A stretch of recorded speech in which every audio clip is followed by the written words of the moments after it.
Eu aposto que você já passou por essa situação. Você acaba de comprar um jogo de pneus e vai lá no borracheiro ou de repente num auto center fazer os serviços de colocação do pneu, alinhamento e balanceamento. Só que aí você recebe aquela velha notícia. Precisaremos fazer cambagem aqui no seu carro para ele ficar ok. E você deve ter se perguntado: será mesmo que eu preciso fazer essa cambagem? Salve, salve galera, sejam muito bem-vindos ao Garagem à Tona. Meu nome é Lucas, sou um caçador de carros e no vídeo de hoje eu vou explicar para você se você precisa ou não fazer cambagem. E também nesse vídeo você vai aprender o que é a cambagem e do que ela se trata. Para entendermos a cambagem, nós vamos primeiro entender o que é o ângulo de camber. Se você pegar a vista frontal de um carro, você vai perceber que as rodas elas podem estar levemente inclinadas quanto em relação ao solo. Se a parte de cima estiver inclinada para dentro do carro, você vai ter um ângulo de cambagem negativo. Se a parte de cima da roda estiver inclinada para o lado externo do carro, você vai ter um ângulo de cambagem positiva. Agora, é muito comum na indústria automotiva e até a níveis altíssimos da indústria automotiva, como na Fórmula 1, se adotar a cambagem negativa. A maioria dos carros saem de fábrica com cambagens negativas padrão. Agora, o que você vai precisar saber também é que o seu carro ele tem uma tolerância da cambagem. Vocês devem estar vendo algumas imagens que eu puxei de alguns manuais de uns carros que eu já avaliei aqui no canal. E agora, temos aqui a imagem da margem de cambagem do meu Astra, que seria menos 1,55 até menos 0,25. Ou seja, se o ângulo de camber estiver dentro dessa faixa, a cambagem não precisa ser feita. Porque a própria fabricante já determina que existe um ângulo tolerável de mudança do ângulo de camber. E se de repente você olhou no manual, viu que o seu carro tem um determinado ângulo de camber, cara, você vai no alinhador sabendo exatamente o que pode ou não acontecer com o seu carro. Eu conto um exemplo que aconteceu comigo.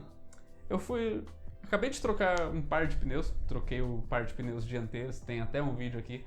E o que aconteceu foi, na hora do alinhamento, veio essa seguinte pergunta: pô, vai precisar fazer a cambagem aqui.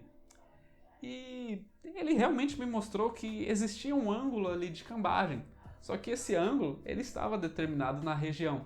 O que ele havia me mostrado era um ângulo de menos 1,35, ou seja, é uma região que está pré-determinada pela fábrica. Se estiver ali, está em uma condição normal do seu carro. Agora, uma coisa que pode acontecer que altera bastante o ângulo de camber é se de repente o seu carro sofreu alguma colisão lateral. E aí, claro, vai entrar o trabalho de um caçador de carros que vai te ajudar a evitar comprar um carro que tenha sofrido essa colisão lateral. No caso desse carro que sofreu uma colisão lateral, é muito capaz que a torre do amortecedor tenha sofrido um deslocamento. E esse deslocamento altere bastante o ângulo de camber. Eu estou falando aqui bastante do Astra, eu falei do ângulo de menos 1,35, vamos pegar um caso bem exagerado. Se ele de repente tivesse sofrido uma colisão ou coisa do tipo, você veria esse ângulo em cerca de menos 6, menos 5. Ou seja, esse seria um forte indício de que esse carro sofreu uma colisão lateral.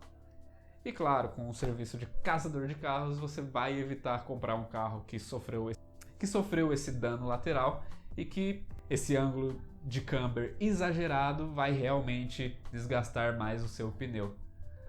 Agora, para finalizar o vídeo, vamos fazer um resumão. Você viu nesse vídeo que o ângulo de camber ele pode ser tanto positivo quanto negativo e que o padrão da indústria acaba sendo negativo. Outra coisa que você também viu é que cada carro ele tem uma margem de ângulo de camber tolerável, e isso você vai encontrar no manual do seu carro, e que assim, com essa informação, você vai ir no alinhador e vai verificar lá se esse ângulo está dentro dessa margem tolerável. Se estiver dentro dessa margem tolerável, você não vai precisar fazer mesmo esse ângulo de cambagem. Agora, se estiver fora, e principalmente se estiver muito fora, o que pode acontecer é que ou alguma das peças dos componentes da suspensão desse carro estão avariadas, estão causando essa variação do ângulo de camber, Ou de repente, em casos mais extremos, esse carro sofreu uma colisão lateral. E claro que você não vai querer comprar um carro em nenhuma dessas duas situações, tanto com os componentes da suspensão desgastados, quanto com o carro que já sofreu uma colisão. E para isso, existe o serviço de caçador de carro. Se vocês tiverem dúvidas, mande um e-mail para o e-mail que está aparecendo aqui embaixo, que eu mesmo vou tirar as dúvidas de vocês sobre como funciona o serviço de caçador de carros. E para o vídeo de hoje seria isso, galera. Qualquer dúvida, deixem aí nos comentários. Não se esqueçam de deixar aquele joinha e valeu, falou!